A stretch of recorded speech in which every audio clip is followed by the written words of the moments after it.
శ్రీరామచంద్రుని పరమ పవిత్రమైన రామాయణ పూర్తి చరిత్రను, దాని ఆది మూలాల నుండి సమగ్రంగా తెలుసుకునే మహాప్రయాణాన్ని మనం ప్రారంభించబోతున్నాం.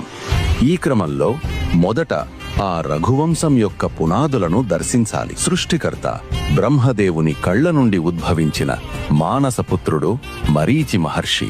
ఆయన కుమారుడే సమస్త జీవరాశికి తండ్రి అయిన కశ్యప ప్రజాపతి. దక్ష ప్రజాపతి తన 13 కుమార్తెలను కశ్యపునికి ఇచ్చి వివాహం జరిపించాడు. ఆ 13 భార్యల ద్వారానే ఈ అనంతకోటి జీవరాశి ఉద్భవించింది.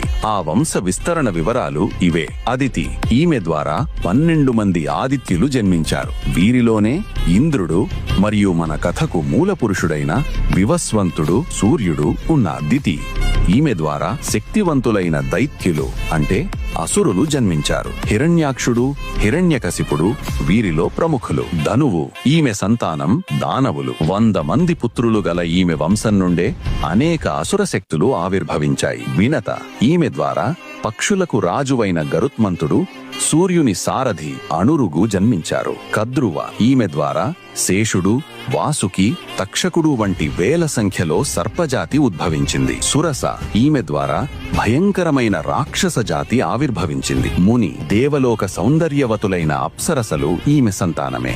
అరిష్ట, గంధర్వలోకానికి మూలకర్త ఈమె. హాహా, హూహూ వంటి గాంధర్వులు ఈమె పుత్రులే. సురభి, లోకానికి పాలు మరియు శుభాన్ని ఇచ్చే గోవులు, ఎద్దులు ఈమె ద్వారానే ఉద్భవించాయి. ఈరా, భూమిపై ఉన్న సమస్త వృక్షాలు, లతలు, పొదలు మరియు ఔషధ మొక్కలు ఈమె సంతానమే. తామ్ర, డేగలు, గద్దలు వంటి వేటాడే పక్షులు ఈమె ద్వారా జన్మించాయి. క్రోధవశ, కోరలు కలిగిన క్రూర మృగాలు, పులులు, సింహాలు మరియు పిశాచ జాతులు ఈమె సంతానం. విశ్వ, కుబేరుని అనుచరులైన యక్షులు మరియు కిన్నెరలు ఈమె ద్వారా ఆవిర్భవించారు.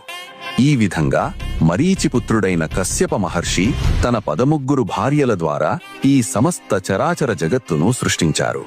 అయితే ఈ వంశాలన్నింటిలో అదితిపుత్రుడైన ఆ సూర్య భగవానుడి వంశమే భూలోక రక్షణకు కంకణం కట్టుకుంది. ఆ సూర్య తేజస్సుతో వెలిగిపోయే సూర్యవంశం ఎలా మొదలైంది? సూర్యతనయుడైన ఆ వైవస్వత మనువు ఎవరు? ఆయన నిర్మించిన అజేయమైన నగరం అయోధ్య విశేషాలేమిటో తరువాతి భాగంలో తెలుసుకుందాం.